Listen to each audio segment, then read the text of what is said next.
Golden State Media Concepts Baseball Podcast. We cover everything Major League, from spring training to the World Series. We've got your favorite club covered, from New York to Boston to LA.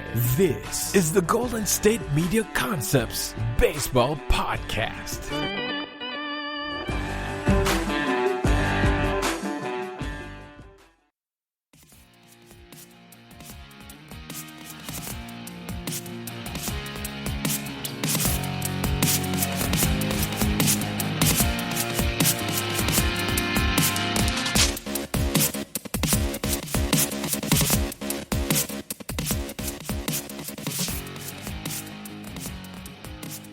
And welcome back, everybody, to the GSMC Baseball Podcast.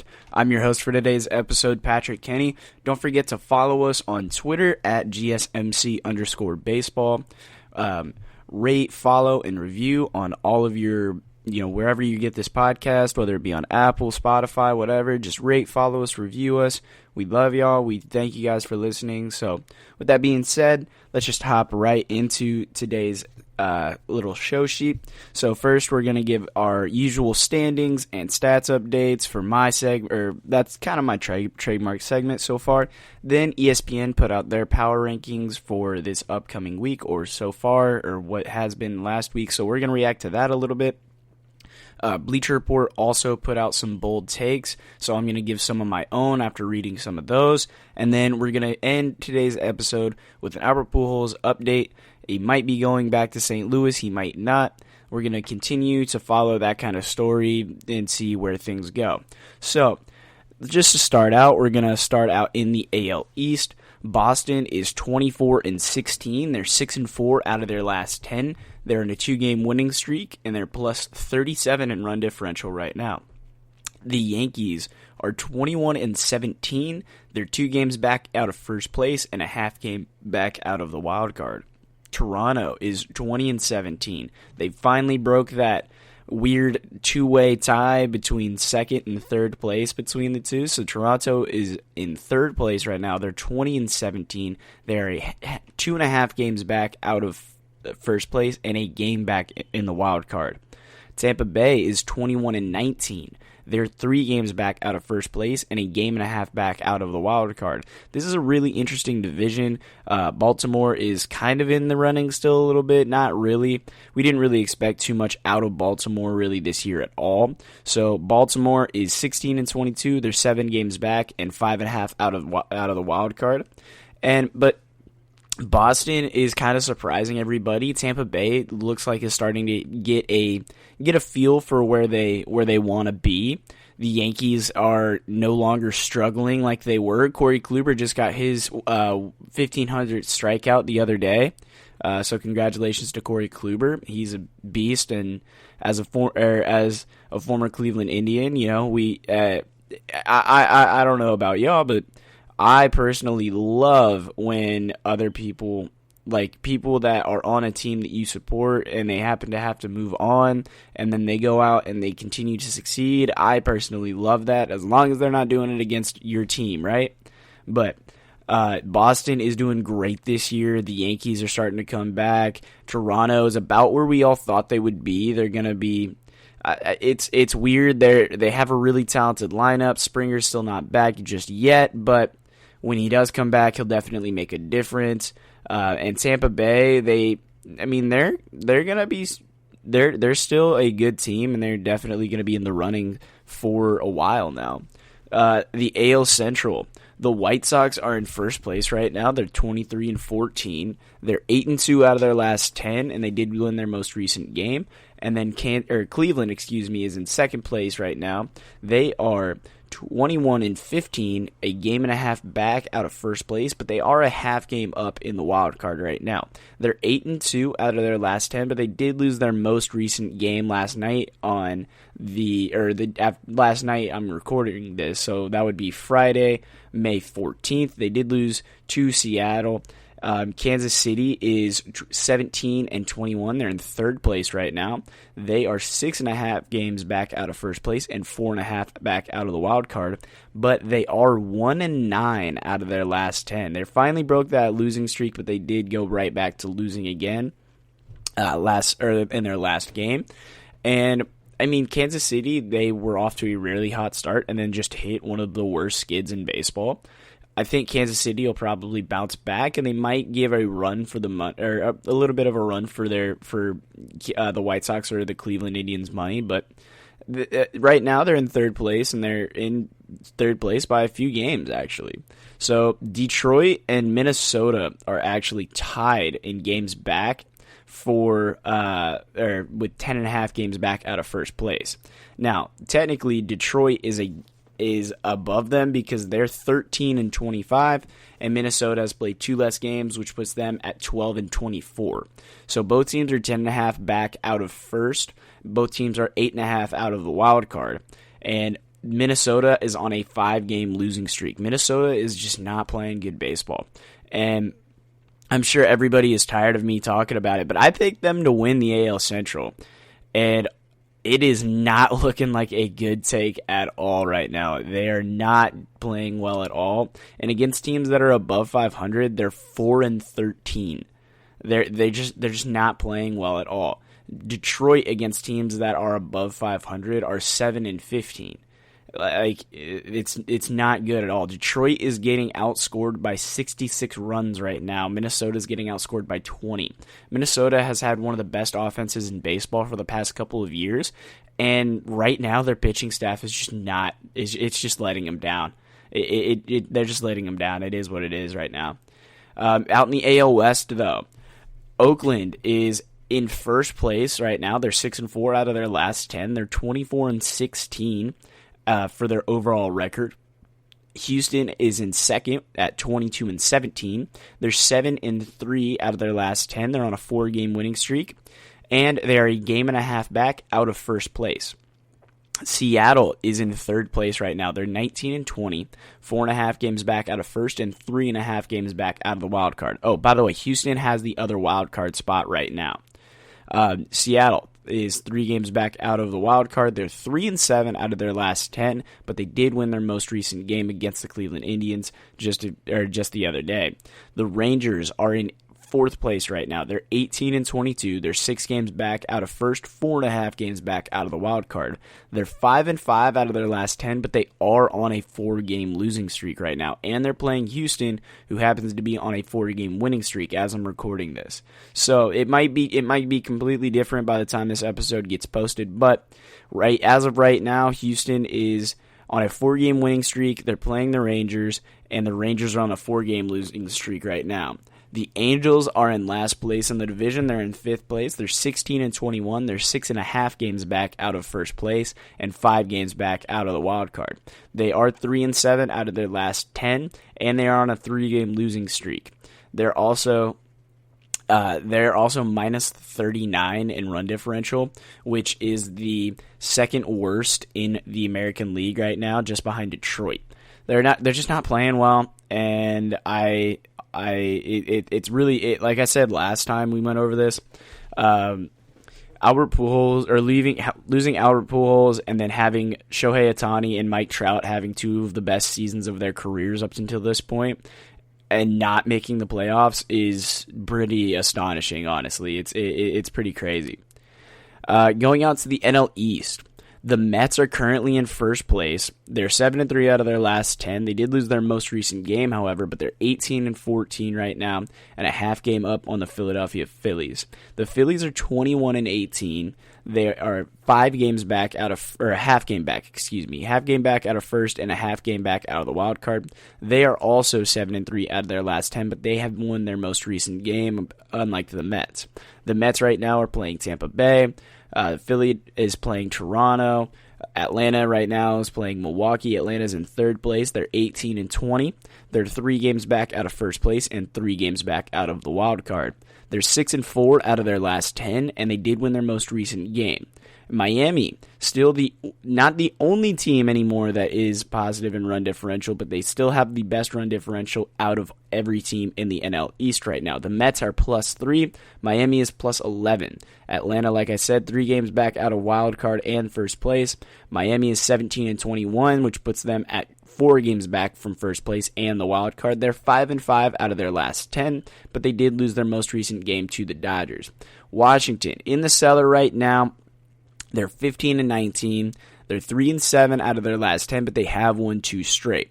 I think Washington really could turn it around. And like I said, you could literally place these teams in any order in this division, and I really wouldn't bat an eye because this division is really, really competitive. And weirdly enough, they all got out to really slow starts, which is honestly really surprising to me. I expected Atlanta to be a little bit better. I didn't expect Philly to. I would probably say I expected the Phillies to be about this good, but I expected the Mets to be much better than what they have been. Not as of lately, but just overall this year. I didn't expect them. But then again, nobody really expected them to have to miss like 7 games or like out of their first 10 games because of rain delays and COVID.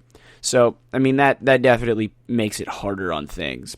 The NL Central is up next. St. Louis is currently in first place in the Central. They're 23-16. They're 6-4 out of their last 10 and +26 in run differential. Milwaukee is in second place right now. They're 3 games back out of first, 1.5 games back out of the wild card. They're 20-19. They are 3-7 in their last 10 games and have lost their most recent 2 games. It's not great for them. They're really close to being where I think that where I was hoping to see them.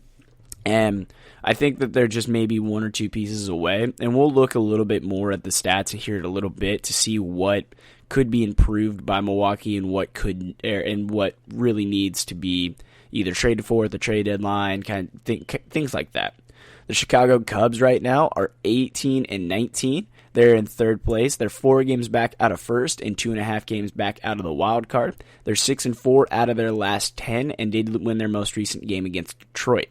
Cincinnati is in fourth place. They're 17-19. They're 4.5 games back out of first and 3 games back out of the wild card. They're playing 500 ball out of their last 10 games. They're 5-5, but they have lost their last 2 games.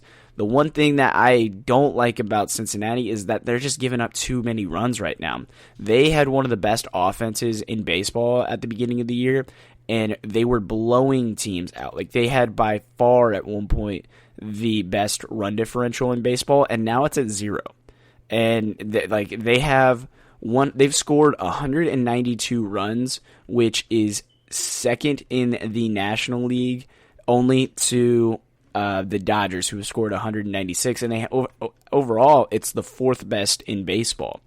But they're giving up so many runs. They've given up 196 runs as well, and that is the Angels have given up more, and 192 runs. The Angels and the Arizona and Colorado are the only teams that have given up more runs this year, and I mean I think. It's a shame that their offense is going to be wasted, it looks like, this year. At least right now, it's what it looks like.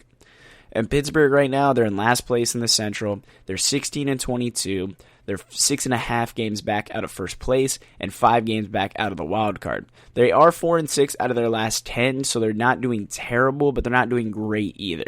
And they're -43 on the season in run differential. Out in the NL West, we're just going to go bottom to top right here to round it out. Colorado is in last place. They're 15-24, 8.5 games back out of first place, and 6.5 games back out of the wild card.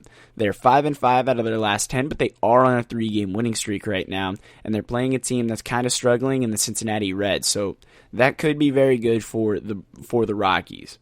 Arizona right now is in 4th. They're 17-22. They're 6.5 games back out of first and 4.5 games back out of the wild card. They are really struggling right now. However, they're 2-8 out of their last 10 and have lost 3 in a row.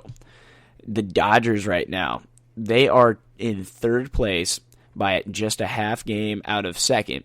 They're 21-17. 2 games back out of first place, and they have that second wild card right now. Dodgers are kind of starting to turn things around. They're 5-5 out of their last 10 and on a 3-game winning streak right now. So that's really good for the Dodgers and Dodger fans. San Diego right now is in second in the NL West. They're 22-17, 1.5 games back out of first, but they are a half game up on that second wild card spot with the Dodgers. They are plus 28 in run differential. The Dodgers, I forgot to say, they're plus 43 in run differential.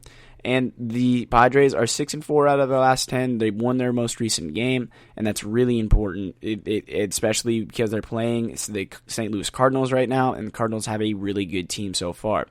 The Giants are in first right now. They're 23-15. Probably the surprise of the year. I didn't want to give it to them just yet, but I would say that they're probably the surprise of the year right now.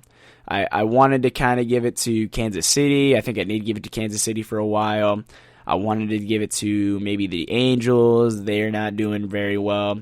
Actually, and I give it to the Minnesota Twins because I think I'm going to stick with that pick because I am more surprised that the Minnesota Twins have only won 12 games than I am more surprised that I'm more surprised about the Minnesota Twins only winning 12 games right now than I am about the San Francisco Giants winning 23 up until this point. I mean, it's kind of crazy when you really think about it. It really is. So we're going to talk a little bit here about some stats. We're just going to go through the leaders, OPS leaders. Mike Trout, 11 and 12 OPS. Chris Bryant, a 1,069 OPS. Jesse Winker in third, a 1057. Ronald Acuna Jr., a 1050, and JD Martinez has a 1040 OPS right now. League leaders in slugging. Chris Bryant right now leading the league in slugging with a 666 slugging percentage. Ronald Acuna Jr. with a 651. Mike Trout with a 649. Jesse Winker with a 638. And JD Martinez with a 618 on base percentage. Mike Trout has the best on-base percentage in baseball right now with a 463 on-base percentage. Bryce Harper is a close second with a 449. Vladimir Guerrero Jr. is a 440 so far this year. Max Muncy with a 439. That's really impressive considering Max Muncy's average right now is 243, but his OPS is almost double that, so it's really, really good. Chris Taylor right now also has kind of a similar situation to Max Muncy. He's only hitting 287, but his OPS is a 423 right now. League leaders in average, Yerman Mercedes hitting 374 so far this year. Jesse Winker in second hitting 364. Yordan Alvarez is hitting 346, Xander Bogaerts in fourth right here hitting 345, and Mike Trout hitting 342 still. Our league leader in strikeouts so far, Joey Gallo, still topping that mantle with 57 strikeouts so far this year. Matt Chapman is in second with 54, and Eugenio Suarez 53. Rhys Hopkins with 50, and then Randy Arozarena with 49 so far this year. Our league leader in walks so far this year, Max Muncy has 36. Carlos Santana has 31. Yasmani Grandal has 29. Yandy Diaz has 27, and Vladimir Guerrero Jr. also has 27. League leader in RBIs, JD Martinez with 33, Jose Abreu with 32, and Jesus Aguilar also tied for 32. Then Rafael Devers, Yuri Gurriel, and Trey Mancini round out the top 5, all tied for 30. Our league leader in home runs, Ronald Acuna Jr. has 12. Mitch Haniger, Shohei Ohtani, Jose Ramirez all have 11, and Chris Bryant, Aldis Garcia, Aaron Judge, and JD Martinez all have 10. All right, and then going over to some pitching right now, Jacob deGrom has a .68 ERA. He's going to have that for a while. Moved to the DL not too long ago. John Means for Baltimore has a 1.21 ERA. Garrett Cole with a 1.37. Brandon Woodruff with a 1.64. And Trevor Rogers and Kevin Guzman have a 1.84. Our league leader in saves so far this year is still Mark Melancon with 13. Alex Reyes is in second. Ian Kennedy and Jake McGee are tied for third with 10. And Matt Barnes and Aroldis Chapman both have 9. Chapman, Matt Barnes, Ian Kennedy Alex Reyes and Mark Melincone haven't missed a save opportunity. However, Jake McGee has blown 2 saves so far this year. All right, and our league leader in strikeouts, Shane Bieber has 85 strikeouts. Tyler Glasnow caught him and has 85 as well, but Shane Bieber only has 8 starts and Glasnow has 9. So that's very important. And Glasnow has also pitched just 2 more innings than him. So that's pretty impressive. For Shane Bieber, Garrett Cole has 78 so far in his 8 starts. Max Scherzer has 68 in his 8 starts. And Trevor Bauer has 67 in his 8 starts. That's going to do it here in the first segment, guys. But don't go anywhere. We got some power rankings coming up right after this. This is your ultimate stop for everything sports. The Golden State Media Concepts Sports Podcast. Should I say more? From the NFL, MLB, the NBA to MMA, it's all in here. The Golden State Media Concepts Sports Podcast. Listen now.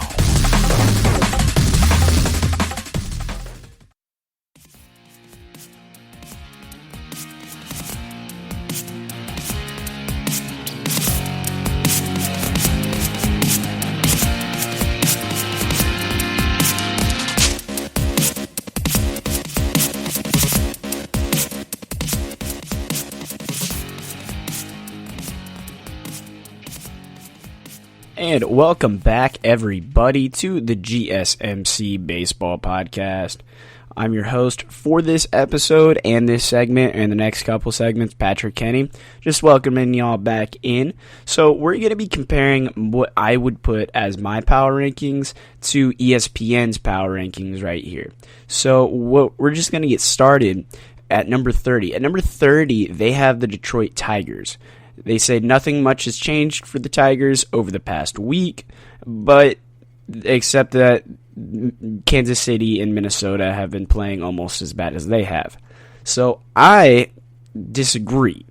I am going to put, but this was also 2 games ago for Detroit. So I'm putting Minnesota there. I think Minnesota is just not playing good baseball. I don't think that Minnesota needs to be ranked as high as they are in this power rankings for ESPN. So I'm putting Minnesota at number 30. At number 29, they have the Colorado Rockies. They said the Rockies had nearly twice as many losses as they had wins going into last Wednesday's doubleheader against the Padres. And were 2-14 on the road, and I don't actually hate that take really at all. But I'm gonna have to say that I'm gonna put instead of the Rockies there, I'm gonna put Kansas City there. And the reason I'm putting Kansas City there is because they're 1-9 out of their last 10. And they just haven't been playing well. They haven't been playing well for a couple weeks now. And so I'm going to throw Kansas City there instead of Colorado at number 29. At number 28, I have the Rockies. Now, the Rockies, I have them this low. They are 5-5 out of their last 10, but they're still 15-24 overall in the season. And I just don't love the Rockies right now. They have the Pirates there.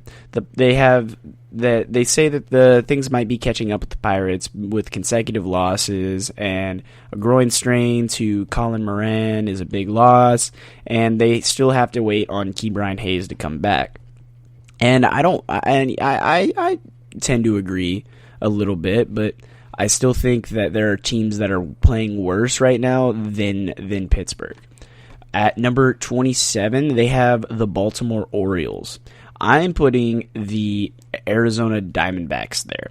They have the Cardinals there because the Orioles are pretty close, or they say the Orioles are pretty close in the AL East standings, and John Means is having a great year so far. He is leading the league in WAR right now, and American League hitters he has a 121 ERA, which leads the American League so far. But they're also not playing well. They are 3-7 out of their last 10. So I'm actually going to keep the Orioles there, and instead I'm going to put the Diamondbacks at number 26. And the reason I have the Diamondbacks at number 26 is because I think that they're a better team than the other teams that I've listed so far. I just think they're kind of going through a little bit of a losing streak, or just a skid. They have lost 3 in a row and are 2-8 in their last 10.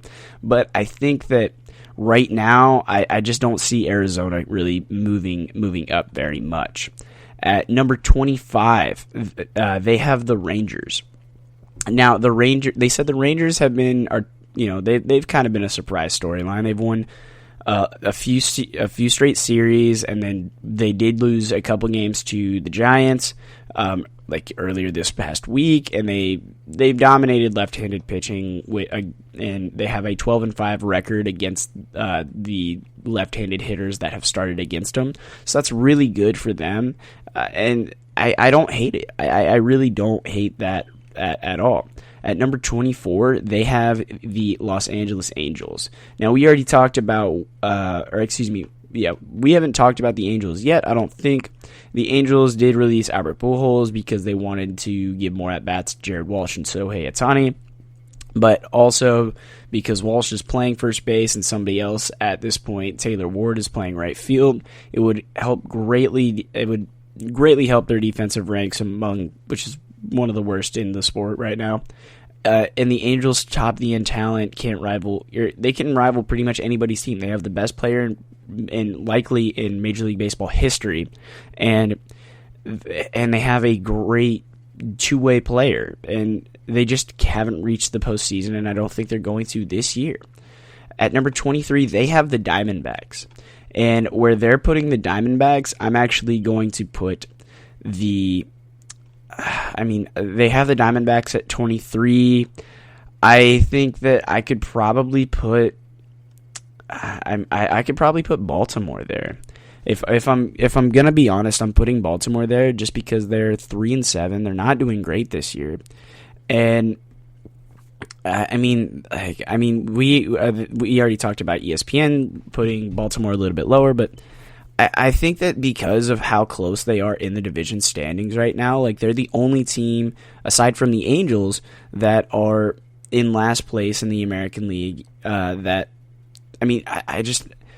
think that they're close enough and they're playing well enough that they deserve to be there. They've had one of the toughest records or toughest schedules in the league, and they're 10-16 against teams that are above 500.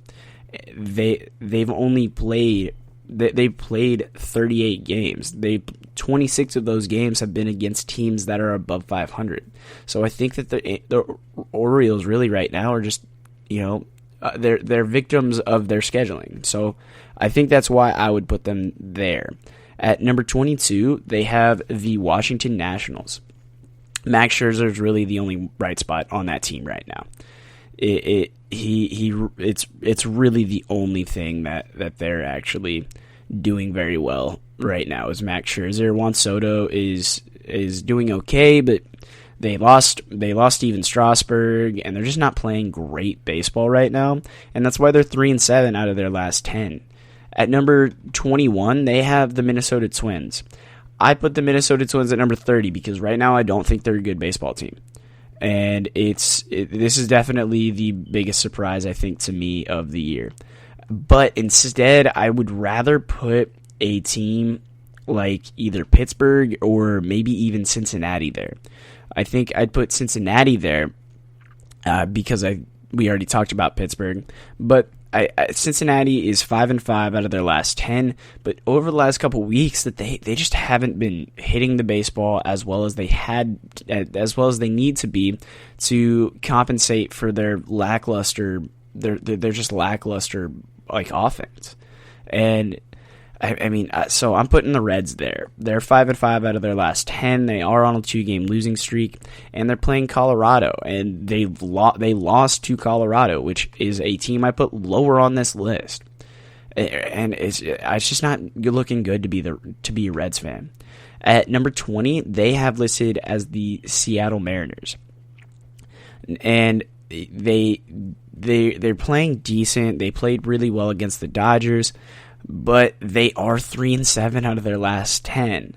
And they're going up against a Cleveland team that overall, over the past few weeks, has actually been a very good baseball team. And they did get a win yesterday. I don't know what's going to happen today. Obviously, you guys would have known that. But right now, I actually kind of like the Seattle Mariners right there.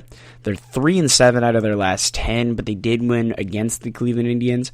But they also are going to have to face Shane Bieber sometime this series, and it's probably not going to be a fun night for them. At number 19, they have the Marlins.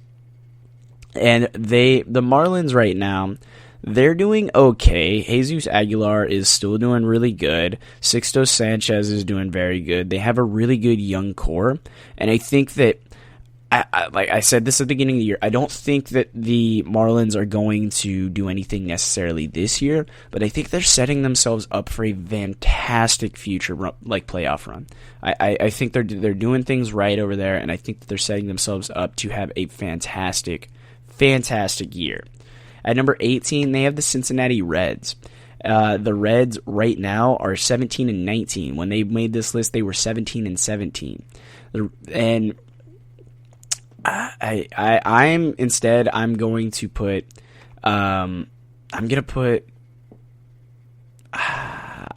Tampa Bay there. Tampa Bay right now, I mean, they are playing better, but the Reds, we got to put them lower. The Reds, they're just not playing well. Actually, I don't know if I would put the Cubs there. Actually, I would put the Cubs there because the Cubs are just a half game better right now than the Reds, but they are playing better baseball right now than the Reds, and that is a huge factor. They're 6-4 out of their last 10, whereas the Reds are 5-5. The Cubs look like they're going to be winning games, and the Reds just aren't right now, and that just is what it is. I mean, but injuries have definitely hurt the Cubs so far this year. Matt Duffy has, he just hasn't been playing really. I mean, he's been playing okay, but Jack Peterson is finally starting to get hot. But guys like Javier Baez haven't played very much this year. Chris Bryant has missed a few games because of allergies and stuff. And I mean, when Chris Bryant's on, that is such a boost to the Cubs. But they're just having a hard time getting back to where they are. At number 16, they have ranked the Phillies. The Phillies are 7-3 out of their last 10. Rhys Hopkins is off to an okay start this year. He's producing some numbers, but he's making a lot of outs right now. His swing rate and his strikeout rate are both up, and he just feels like he's trying to press a little bit. But overall, I like where the Phillies are at right now. I mean, there's number 2 in their rankings. I wouldn't put the Phillies here. I would put maybe a team like, I'd probably put the Braves here, maybe, just because they're 18-20 instead of the Philadelphia Phillies, who are 21-18. But also, you could probably put a team like Milwaukee here, who is lost 2 straight. They are 3-7 out of their last 10. So that's just what I think. Atlanta at number 15. See, I would have switched these two. The Braves are playing very well right now, and they're starting to claw back into this, this just absolute mess of a division. And so I like where the Phillies are at right now more so than I like where the Braves are at. And I mean, I just don't think that they're where they could be is really the best take, I think, for that. The Brewers, they have them listed at number 14. See, I think that you could go any kind of way with these kinds of teams, with all 3 of those teams. The Brewers are 20-19. When they made this ranking, they were 20-17. Christian Yelich still isn't back just yet, but Corbin Burns is back, and that should definitely help. It's just they're just not doing great. They have one of the worst offenses in baseball right now. They're just not doing well. They've only scored 142 runs this year. Like any team that has a comparable amount of games played has scored significantly more than that. Like the Dodgers. I mean, the Dodgers are a bad example because their offense is really good, but they've scored 196 runs so far this year, and Milwaukee's only scored 142. The team that they're only 3 games back from for first place has scored almost 30. They've scored 32 more runs, and they're just not playing well right now. And I don't hate the Brewers there. I think that because I think that the Brewers at number 14 is a good spot. At number 13, ESPN has the Blue Jays ranked there. They are 20-17. George Springer obviously entered the season as the biggest attraction and signing of the year. He's only played a few games so far this year, and Marcus Semien really has been their biggest addition. He's definitely bouncing back after a terrible 2020 season, and he's second on the team in WAR behind Vladimir Guerrero Jr. They are 6-4 out of their last 10. They're playing pretty good. I think that they have a great shot this year at doing something relatively special. Especially if Springer comes back and makes the difference that a lot of people are expecting him to do. At number 12, we have the Cleveland Indians. Jose Ramirez has been off to quietly one of the best starts. To start a potential MVP season. He's having a fantastic year. He's definitely doing great. Like I said, he's finally up in the league leaders in home runs. He's one of the best spots. He's one of the best players on the Indians right now. And I mean, you also have to remember that they also have Shane Bieber and Aaron Saval and a really good pitching staff, and Tristan McKenzie, who could be a really good number 2 eventually. And so I think I think Cleveland is a dangerous team to keep your eyes out for. I mean, right now Cleveland is 21-15, and they're 8-2 out of their last 10. They did lose recently to Seattle, but ever since getting no hit for the second time, they've played really good baseball, and I think that needs to be rewarded. At number 11, they have the New York Mets. I don't hate that right there. I don't hate that the Mets are there at number 11 because the Mets did go 5-0 in a homestand against Arizona and Baltimore, and they were on a 7-game winning streak, or an 8-game winning streak, up until. No, excuse me, I'm sorry. One more time. A 7-game winning streak. I'm sorry, I keep correcting myself. They were on a 7-game winning streak and then did lose to Tampa Bay. They did lose Jacob deGrom, which is going to be a terrible loss for them. But Taijuan Walker is still pitching, Taijuan Walker is pitching really well right now. He's 3-1, 2.20 ERA, and he's only allowed just 1 home run in the 41 innings that he's pitched. So I think that's really good. At number 10, they have the Astros. Now, I actually kind of like this because the Astros are playing pretty well over the last 10 games. They're on a 4-game winning streak right now. Greinke is doing awesome, and I mean the one thing that they really just have to have an issue on is their bullpen, and their bullpen is just awful.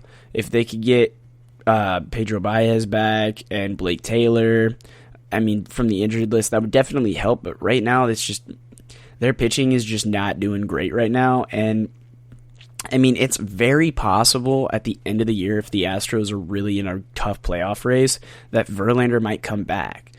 That's very possible. It's a very real possibility, and I would love to see that. At number 9, they have the Tampa Bay Rays. I don't necessarily love that one. Tampa Bay is, right now, they're 21-19, but I don't hate it either. Glasnow is pitching amazing. But Randy Arozarena is not having a great year right now. He's having a huge sophomore slump, and I don't know really what to do with that. At number 8, though, they have listed the Oakland Athletics. Oakland obviously is in the midst of a very tough season. They started off awful, but they have definitely bounced back. Sean Manaea has a 3.07 ERA, a 1.3 WAR. He's doing great so far this year, and that's what they need. They're 24-16 and have a sole possession of first place right now in what is actually a pretty tough division in the AL West. At number 7, they have the San Francisco Giants. I would not put the Giants here. in first place. They've been in first place for a while. I would throw the Dodgers here a lot faster than I would put the Giants there. The Dodgers, they're just not playing well. They have won 3 straight, and they're starting to come back. But right now, I would have to put the Dodgers at number 7 instead of the Giants. And then at number 6, they have the Padres. I actually kind of like that take because they did lose a lot of people in one day. They lost Fernando Tatis Jr., Will Myers, Eric Hosmer, Jackson Profar, and Jorge Mateo for COVID reasons, and that's not good for them. But they still won the other day against St. Louis, so that's a really good win for them. I think that they would be a lot higher, especially if they had all of those guys. But so far, it doesn't seem to have really hurt them. At number 5, they have the Yankees. I kind of like that take with the Yankees, putting them at number 5 because they're pretty close to Boston. They've been really hot. They're 7-3 out of their last 10, and Giancarlo Stanton is performing very well while Garrett Cole continues to make a case for an AL Cy Young. At number 4, they have the Cardinals. The Cardinals, I don't know if I would necessarily put them this high. They are tied for second in wins in the league right now with the Chicago White Sox and San Francisco. Boston has one more win right now than them. I don't hate this at all. The one thing I want the Cardinals to do though is sign Albert Pujols. That I think needs to happen. At number 3, I'm gonna put the Boston Red Sox. That's where they have the Dodgers. I have the Red Sox still at number 3. They have the best record in all of baseball right now, but I don't know. I just think that there are teams that are a little bit better than them and a little bit hotter than them. At number 2, I'm putting the San Francisco Giants. They have the Boston Red Sox at 2. I'm putting the Giants there because Alex Wood could barely find a role last year on the Dodgers team, and this year he has a 1.80 ERA. You have guys like Anthony Descalia, who's balling out. Buster Posey's doing well. Brandon Belt's doing well. Brandon Crawford's doing well. It's amazing. The Giants are doing awesome this year. They're so fun to watch. And then at number 1, I agree with their pick for the White Sox. The White Sox are currently in first place in the AL Central by a game and a half. They are also 8-2 out of their last 10, and they're just doing really well. They're just playing really good baseball right now, and this is what a lot of people expected them to do. So that's going to end this first segment for us, guys, or second segment, and we're going to be right back with some reactions to some bold takes by Bleacher Report. Tired of searching the vast jungle of podcasts? Now listen close and hear this out. There's a podcast network that covers just about everything that you've been searching. Hey! The Golden State Media Concepts Podcast Network is here. Nothing less than a podcast bliss with endless hours of podcast coverage. From news, sports, music, fashion, cooking, entertainment, fantasy, football, and so much more. So stop lurking around and go straight out to the Golden State Media Concepts Podcast Network. Guaranteed to fill that podcast itch.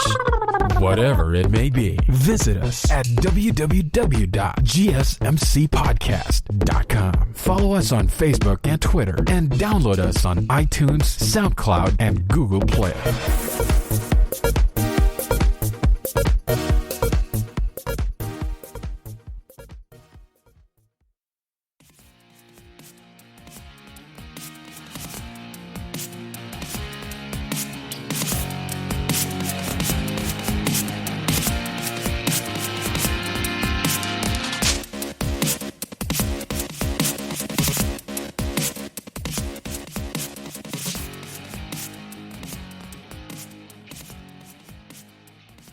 And welcome back, everybody, to this third segment. Thanks for taking that short break with us, listening to some other podcast promos a little bit for GSMC.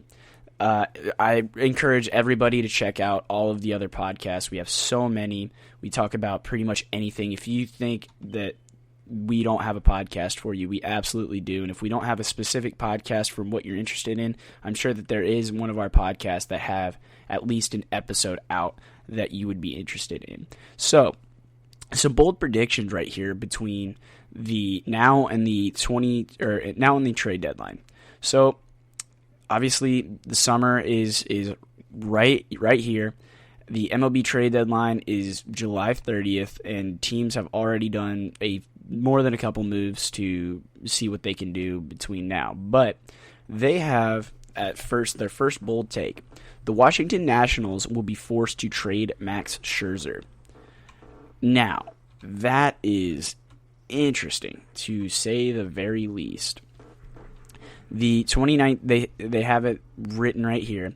The 2019 World Series champs have been trying to find their championship window open for a second title run. The Nats finished last in the NL East last year and tied with the New York Mets for the worst record in the division. But the Mets held the tiebreaker. It was strange. Coronavirus pandemic shortened season. The Nationals were without Strasburg for most of the season because he only ended up making 2 starts, and it was really difficult for a lot of teams to get into any kind of a rhythm. But the Nationals really haven't gotten off to a great start this year. The Nats right now are 15-19. They're 4 games back at a first, and they're 3-7 out of their last 10. Their one bright spot so far this year has been Max Scherzer. Fangraphs gives the Nationals a 9.3% chance of making the playoffs, and is a championship window closing really a lot sooner than they anticipated? It probably is, and the Nats would definitely benefit. But they don't think that the Nats would benefit from trying to keep that window open a little bit longer. Honestly, I don't either. I think that with like Strasburg and Soto being injured for a large portion of the season, and it doesn't look like that it's going to be. I would expect Strasburg to probably get hurt at least once more this year. He's just had that kind of a history. They're not going. Those two aren't going anywhere. Strasburg's signed through 2026 and has a full no trade clause in his contract. Juan Soto is under complete team control until 2024. And when he does, he's definitely due for a big payday, like similar to a Fernando Tatis or a Ronald Acuna Jr. Patrick Corbin's probably going to be in Washington until 2024, and Trey Turner still has at least one more year of team control before he hits free agency. So do the Nationals keep a window of containing open because of that, or do they trade Scherzer? And the writer of this article is Abby Mastracco, and she says that they're gonna trade him. And honestly, I don't think that would be the worst thing in the world. I really don't. I think that if the Nats can get a good piece, that a good young prospect that could be Major League Baseball ready, and they trade them to a very good, or a contender, if they trade Scherzer to a contender, I think that is a very good, very, very real possibility for the Nationals to trade. Now, I don't know if he should be the first guy gone necessarily, like the first big move or anything like that, but I definitely think that he is a very real possibility to get traded. Like, some teams need a lot of help for pitching. For example, the Brewers need somebody to pitch, and I thought it was going to be John Paxton, or maybe the Astros. I thought John Paxton was going to be the guy to go there, or to be traded, but Paxton's out for the year, and I think that Scherzer, while he definitely has a significantly higher price tag attached to him than a John Paxton, but I think that I really actually like that take. I think that it will 100% happen. And number 2, a favorite will fade in the AL East.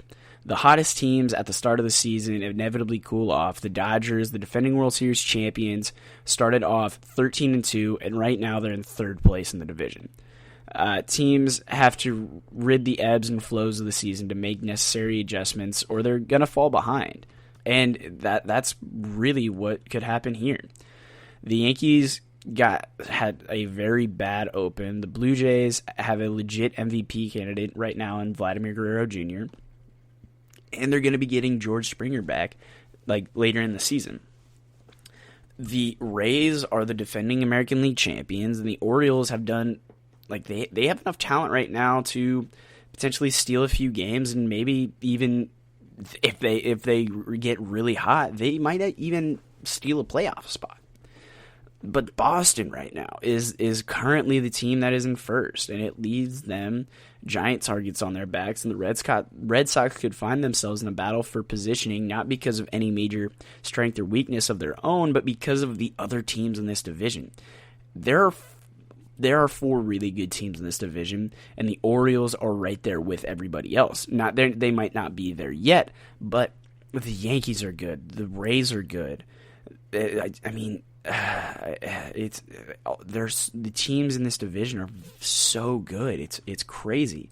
I mean, when you think about how you have Toronto, who is a very good team. They might not be there yet, but they're like as a championship contender, but they're definitely on their way.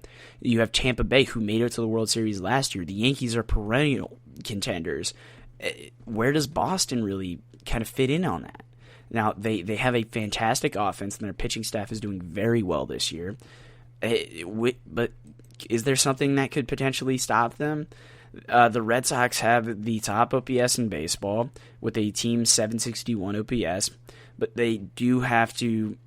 They do kind of have to out hit their own pitching, and so PECOTA gives the Boston a 2.5% chance of winning the division, and Fangraphs gives the Red Sox a 16.2% chance to win the division.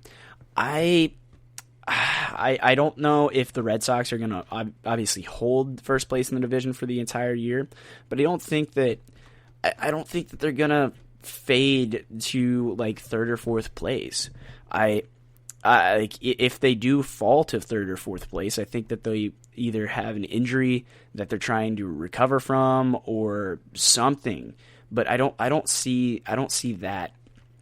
I don't really see them falling apart that much in the next couple of months. But granted, baseball's weird, and anything can happen in baseball. Baseball is weird, and it's shown us that weird things can happen in the past. Like the Dodgers can start out to the hottest record in baseball at 13-2, and then all of a sudden they now have a record that is, I mean, it's good, but it's kind of average for where they are. They're 21-17.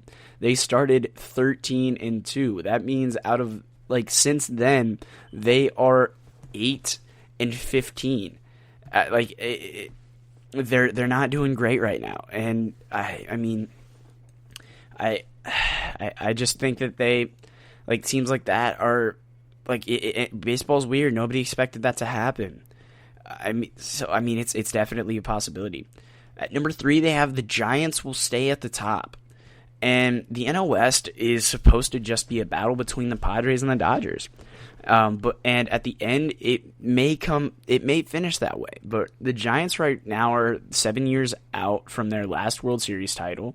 And that dynasty was built mostly on players who have really since retired. They won 3 within 5 years from 2010, but really, like, when the Yankees retained their core 4 players to bridge a gap into the new era and win a World Series in 2009, the Giants kind of had a similar situation there, with 3 players, remaining from the 2014, with Brandon Belt, Brandon Crawford, and Buster Posey. Now, Brandon Belt, Crawford, and Posey, they were all drafted in the organization. Evan Longoria has been in San Francisco since 2018, and he's been chasing that championship that he just couldn't get in Tampa Bay. Kevin Guzman is having a career year this year. They are all in their 30s, but that doesn't mean that's a bad thing. Look at the Nationals from 2 years ago in 2019. They were one of the oldest teams in baseball history, and they still won the World Series. So age doesn't necessarily mean that it's a bad thing. If they're still able to perform really well, then that's all that matters. They have outfielders like Mike Yastrzemski, Mike Tuchman, and Tommy La Stella. They're all in their 30s as well, but the Giants have been really impressive hitting with pitching, and they've done a lot of really good hitting. This roster does have really good depth, and they clearly have a lot of chemistry. September might be a little bit of a different story, but McCovey Cove is probably going to be the place to be like this summer. And I tend to agree with this take. Like I don't know if they'll be able to hold it up top, but I definitely think that I don't see the Giants falling out of contention, especially not right now. And I mean that could be any number of reasons that they fall, but right now I think that the Giants are one of the best teams in baseball, and they're kind of proving to everybody who wasn't really paying attention to them this year. Like I predicted them to finish about 500, and right now they're blowing that out of the water.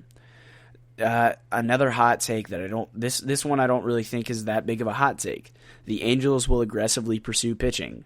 Yeah, I think that is kind of obvious. Their pitching staff is abysmal right now.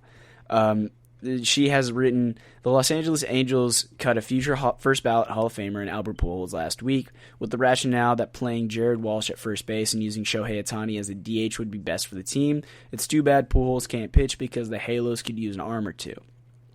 The Angels had so much money locked up in heavy hitters like Pujols, Josh Hamilton, and Mike Trout that pitching has been an afterthought for the last decade. But the club faces a make-or-break moment right here, and two of the best players in baseball are playing in Anaheim with Trout and Ohtani. The playoffs are a must this season, but the Angels won't get there unless they can revamp their pitching staff kind of on the fly. First-year general manager Perry Min-Asian, should be aggressive in targeting pitching ahead of the trade deadline to climb in the AL West standings. The Anaheim bullpen is the fourth worst in baseball with a 5.27 ERA, and the rotation is a Major League Baseball worst at a 5.20 ERA. The Angels are last in the West right now. They are 6.5 games back out of first place, and so do they go and trade for Max Scherzer? Do they go and trade for Pirates reliever Richard Rodriguez? I mean, do they go and get Matthew Boyd out of Detroit? He has another year of team control before he hits free agency. Obviously, he wouldn't come cheap, but he has a 1.94 ERA so far over his few starts this year. It's definitely a possibility. I don't really think that this one's a bold or a hot take. I just think it's what the Angels need to do. It could be Scherzer. I like potentially Matthew Boyd on the Angels. It's hard to think of guys that are really good pitching right now, or that they are good pitchers and are not already on a contender. But Scherzer is kind of one of those guys right now. There's no way that Baltimore is going to give up John Means right now. So I think that Matthew Boyd, Scherzer are probably the best options right now for them. I definitely think that those are probably the two best options. And then, but Cincinnati also kind of needs guys. But if they decide that it's just not going to be that this year, you could potentially go and get Luis Severino or Sonny Gray, potentially Amir Garrett. Garrett's not having a great year, so it might not be that bad to get rid of him if you're the Reds. But he is seriously a good pitcher. He's just having a bad year this year, I think. So there's a lot that could be done to improve a bullpen, or even a rotation at this point in time for the Angels. And I think that the trade deadline this year is going to be fun. It's going to be really fun to see the trade deadline this year. The last bold take between now and the 2021 trade deadline for Bleacher Report is guys will get plunked. The secret to pitching in the big leagues is no secret these days. Throw hard. The average fastball velocity is up to 93.6 this season, and Jacob deGrom is somehow throwing harder than ever at the age of 32. However, not every guy can command their fastball like Jacob deGrom. The best pitchers, deGrom and Trevor Bauer, throw an arsenal of breaking pitches. But because those pitchers are such rarities, the game has moved toward the ones that value power pitching over anything else. So the finesse pitchers and pitchers who made their living off precision location seem to kind of be a thing of the past right now, except for guys like Wade Miley. That's another guy that some teams could potentially go out and get is Wade Miley from the Reds. Sorry, it just kind of hit me in the face right there that I didn't think about Wade Miley in the Reds. Many of those hard throwers are not locating high-velocity fastballs, and 3 MVP candidates have been lucky enough to avoid serious injury this year. Acuna was hit in the left hand, Mike Trout was hit in the elbow, and Bryce Harper was drilled in the face by a 97-mile-an-hour fastball. And, I mean, obviously that's not something that he meant to do, but it's something that is kind of apparent right now in baseball, is that guys are definitely going to sort of forget about, or they not forget about location, but they just don't have as much control as guys used to have. In a scary sequence, Cabrera, a 24-year-old, Genesis Cabrera, the 24-year-old hit Harper in the face and wrist, and then hit Didi Gregorius in the back with a 94-mile-an-hour heater. He clearly just didn't know where the ball was going to go. Harper obviously did forgive Cabrera, and it was clear that the pitcher was just super rattled as well, because if you've seen the video, as soon as he sees where that ball was, his hands just go up, and he's terrified of what he just threw. And that I think is something that is super important to see, because at least everybody knows now that it's not that it's not intentional. And I mean, but not everybody is going to be as forgiving as Bryce Harper, and not everyone is going to be as and potentially it might be something that actually is something relatively serious, or there might be underlying issues. Like, for example, I can almost guarantee that the Reds and the Cardinals will get into at least one more scuffle this year, and if it's because Jesse Winker or Tyler Naquin pimp a home run or something, and then the next time out they get hit, and then Amir Garrett is on the mound again and he hits somebody else, and then he tries to fight the entire Cardinals bench again, I get that. That's definitely something that could happen. So I don't think that this is really a bold take at all, but I definitely think that it's going to be a fun baseball season, to say the very least. So right here, we're just going to give, after this quick break, we're going to give a brief Albert Pujols update, and then go over some signings and trades that have happened so far this season. Want to know the latest in soccer? Then listen to the Golden State Media Concepts Soccer Podcast. From MLS, the World Cup, and the Premier League, we've got you covered. The latest updates, the hottest matches, and news on the league's top players. It's the Golden State Media Concepts Soccer Podcast. David Beckham scores the goal to take England all the way to the World Cup finals. Listen now.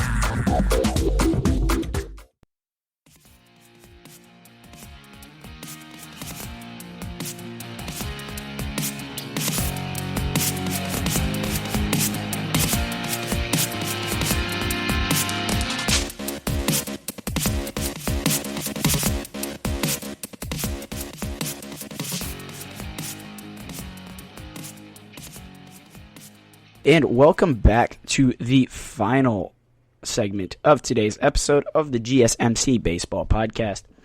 So, Albert Pujols has officially cleared waivers, and that was kind of obvious. Nobody was going to pick him up for $30 million, especially at what his production rate is right now.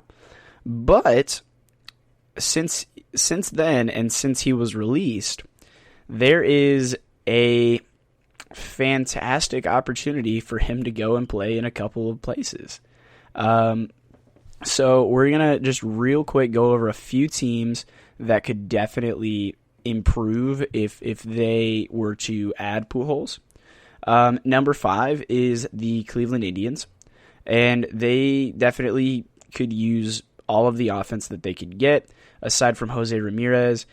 the Cleveland Indians just really aren't hitting very well. They have one of the lowest runs scored in the league. Granted, they are fortunate to have one of the best pitching staffs in the league as well. So if they could definitely get him and then potentially have Franmil Reyes as the DH, and then having Pujols and Jake Bauers as a sort of rotation at first base, it would make a little bit of sense. But again, this is basically on the idea that Albert Pujols is willing to take a sort of a backseat role, which that's kind of a big assumption for somebody who at least used to be a superstar.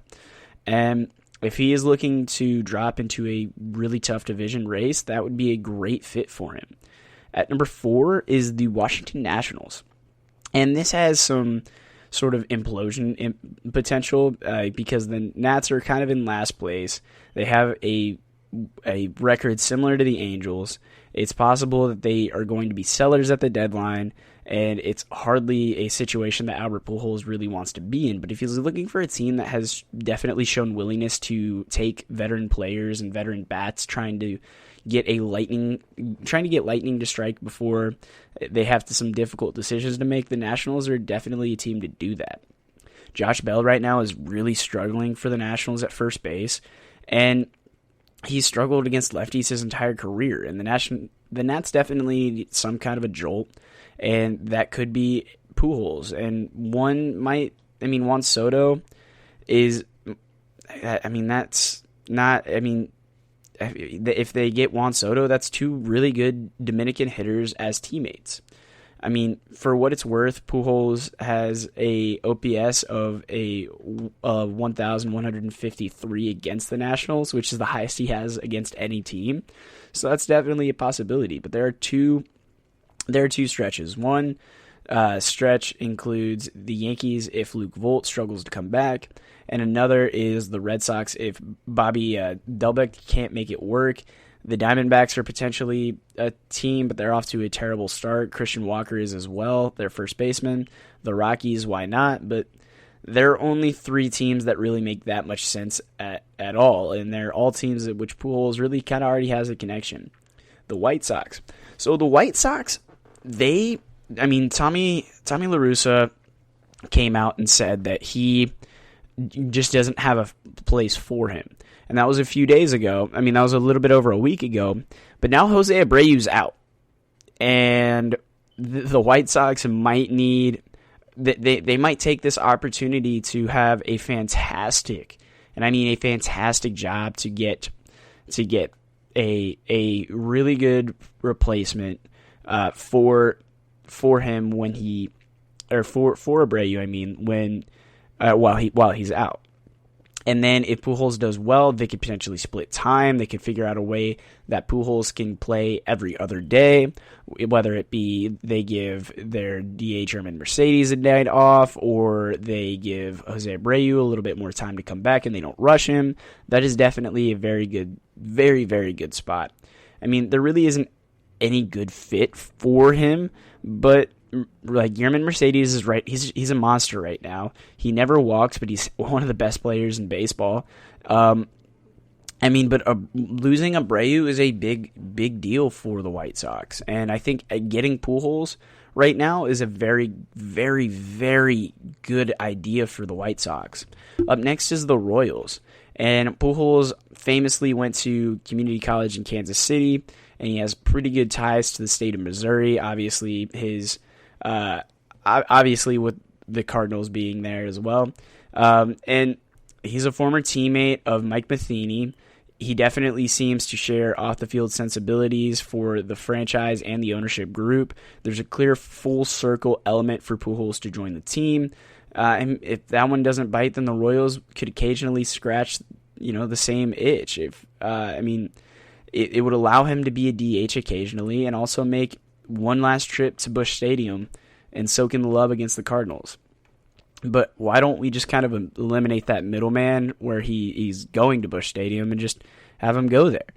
The arguments against Pujols going to St. Louis aren't hard to make at all. There's no DH slot for him. They already have a amazing first baseman in Goldschmidt. And this is a team that is going to be in a fierce playoff race. It doesn't really have a margin to error. It would be sad to see Pujols hit 178 anywhere, but it would be definitely a lot harder to see him do it here. But, I mean, there isn't a Cardinals fan alive who saw Pujols play for St. Louis that doesn't want to not see him put that number on, that number 5 uniform again. But right now the fit just really isn't there. But we do kind of have some news. But real quick, I'm just going to give a little bit more background right here. So Pujols would be joining a team with Adam Wainwright and Yadier Molina, who he has won a couple of World Series rings with, as well as Paul Goldschmidt and Nolan Arenado, who are the sort of veterans he's always thrived being around. And you don't think that those 5 guys just talking at the end of a dugout would be tangible in value, but there definitely is. It isn't the perfect situation for him. For a team that has World Series aspirations, there has to be some value in the team's best clutch hitter of all time, non-David Freese division, but no, like he's one of the best hitters to ever play for the Cardinals, and that is a very storied franchise, and that means a lot when you say something like that. I mean, it's definitely kind of a bank shot, definitely an uncomfortable situation if Pujols can't hit at all, and you don't really want to mess with the chemistry of the team that has one of the best records in the National League right now. And you have to also make sure that Pujols is very comfortable exclusively playing the Nagasaki role, and something that former manager Joe Madden was sure Pujols didn't sound like he was really up for. Yet, what some might say is a tough fit, others might consider fate. Aligning a Pujols Cardinals story has one of the most perfect endings in probably, I mean, that's a storybook ending. It really is. And you just, Pujols could end his career playing in a Cardinals uniform for a team that wants to win a championship. And if the Cardinals fans get a say, if Cardinals fans are listened to and they get a say, Albert Pujols will absolutely be back in a Cardinal uniform. But like I said, I teased some news a second ago, and as I'm recording this on Saturday, and I'm sure a lot of you have heard, the Cardinals are legitimately considering bringing Albert Pujols in right now. Now, is it in the works? Maybe not. And MLB Network insider John Heyman tweeted that it might be a tough fit with everyday star Paul Goldschmidt entrenched at first. But in a radio appearance on Wednesday at 101 ESPN St. Louis, Cardinals president Bill DeWitt III was asked about the Cardinals potentially pursuing Pujols. And he said, quote, "We've certainly had some internal conversations about it, and of course, how could you not, right? But I think right now we really like where we are with the team, and I'd hate to take a bats away from anybody right now. I think we've still got people that want to see him, to see what they're all about, younger players, etc. So I think right now it's something that we really haven't entertained. Quote, I think that if this was at the end of the season, it might have been a different conversation, and you never say never, but right now, here we are. Obviously, Albert Pujols was released on May 6th. He has about $30 million left on his deal, but he did just pass through waivers.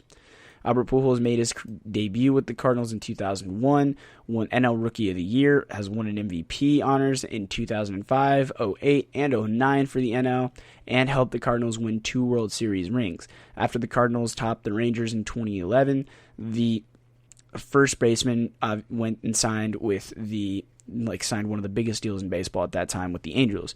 His production obviously has declined over recent years, and he has a .622 OPS over his first 24 games before he was released. He's 33 home runs away from becoming the 4th player to hit 700 home runs in history, and he's one of 6 players with a 500-plus home runs and at least 3,000 hits, joining Hank Aaron, Alex Rodriguez, Willie Mays, Rafael Palmeiro, and Eddie Murray. He's definitely a really, really good. It's a really good possibility, and the Cardinals. So disregard what I believe everything I literally just said, because apparently this is from CBS. This is from RJ Anderson from CBS. Albert Pujols and the Los Angeles Dodgers reach an agreement on big league contract per report. The Los Angeles Dodgers have agreed to a big league contract with first baseman Albert Pujols, according to Jorge Castillo of the Los Angeles Times. Pujols was released by the Angels after hitting .198, a .250 on base percentage, and a .372 slugging percentage in 92 plate appearances this season. The Dodgers are currently working without multiple first base options, including Cody Bellinger and Edwin Rios, who is expected to miss the rest of the season because of a torn labrum. I'm gonna try and Jeff Passan has officially tweeted that. Okay, so it appears that Albert Pujols is a Los Angeles Dodger. Oh my gosh. Oh wow, that's some breaking news right here. Wow. Okay, so Jeff Passan has reported has confirmed the reports that first baseman Albert Pujols is in agreement on a deal with the Los Angeles Dodgers, sources tell ESPN. First with news was Jorge Castillo. Aldine Gonzalez said, can confirm, as at Jorge Castillo reported, that the Dodgers and Albert Pujols are in agreement on a major league deal, and would appear to be a part-time role, but Max Muncy's versatility as a second baseman and a third baseman could open up at bats, and the Dodgers could use help against left-handed hitters. Wow, that is some serious news right there. That is giant news. That is freaking amazing. Like, wow. I can't even fathom. I can't even fathom that right now. Like, it is, wow. So that literally came out. I'm recording this at 4:30 Eastern time on Saturday, May 15th, and I just found out, and about 15 minutes ago, when I started recording this segment, that Albert Pujols has officially signed a deal, or is in talks, at least in talks with the Dodgers. Oh my gosh, I am sorry, guys. That is a huge deal. Oh my gosh, that is. Oh wow, that is awesome. Holy crap! But also, wow. I mean, like, this is like an NBA equivalent to this would be a kind of like what was his name from the Portland Trailblazers and San Antonio Spurs, LaMarcus Aldridge. When he was cut, he goes to a team that is at least contenders in a very good place to potentially win the World Series again, or win their championship again. And this is I would say that would probably be an NBA equivalent to this. Yeah, so I'm sure you all will have a lot more information than I will at the end of today, or by the end of this episode. But I just kind of found out all of that information right here, and I'm trying to relay it to you all. But this is from about 20 minutes ago, maybe 15, 20 minutes ago, that all of this news came out.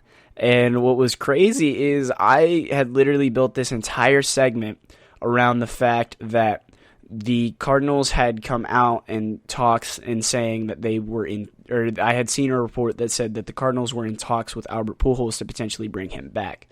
And so that's why I wanted to give you guys this update.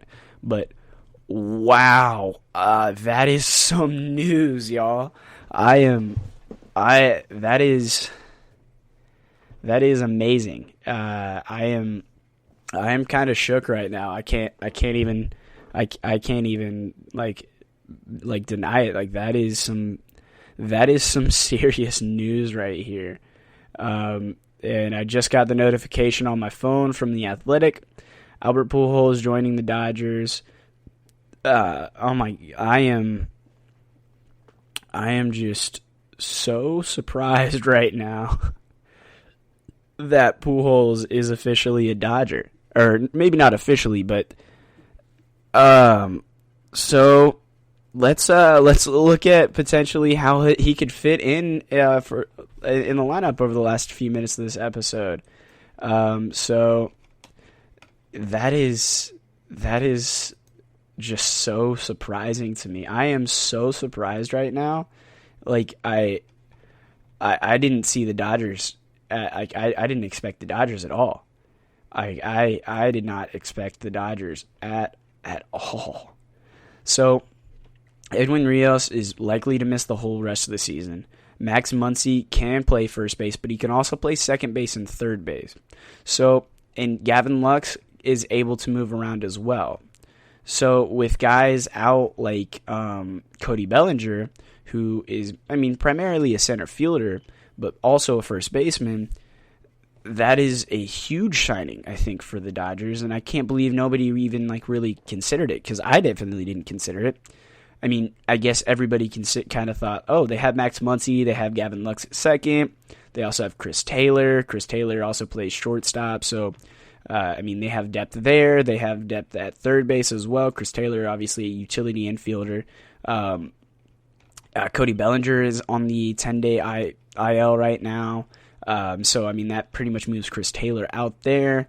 And then if you keep Corey Seager at shortstop, you then have to you could potentially move Gavin Lux around. You could also move Max Muncy around a little bit, maybe over. If you move Max Muncy over to second, then potentially you move Gavin Lux over to shortstop, maybe even left. Get Justin Turner a night off. Oh my gosh, I am. I apologize for making you all listen to that first half of the segment, but Albert Pujols is a Los Angeles Dodger. He's staying in LA, and that is just, that's awesome. Good for him. I really hope that he gets really hot. I seriously hope that he comes out and has one of the best seasons of his career. I hope that he gets to 700 home runs. I hope that he gets his career average back over 300. I don't know how likely either of those things are, but I really, really hope that happens, and I really wish the best for him. I seriously cannot be happier for Albert Pujols at this point in time. So yeah, that's going to do it for us at GSMC for today's episode. If you want to tweet me and say mean things about my reactions to Albert Pujols joining the Dodgers, you can at Patrick KENNEY Kenny _ on Twitter. You could tweet us at GSMC _baseball. I just want to say thanks to everybody who's listening. Don't forget to please rate, follow, and review. Everything is free. We really love those reviews. It really helps us out, guys. So thank you guys so much for listening. Y'all have a great rest of your day. You've been listening to the Golden State Media Concepts Baseball Podcast, part of the Golden State Media Concepts Podcast Network. You can find this show and others like it at www.gsmcpodcast.com. Download our podcast on iTunes, Stitcher, SoundCloud, and Google Play. Just type in GSMC to find all the shows from the Golden State Media Concepts Podcast Network, from movies to music, from sports to entertainment, and even weird news. You can also follow us on Twitter and on Facebook. Thank you, and we hope you have enjoyed today's program.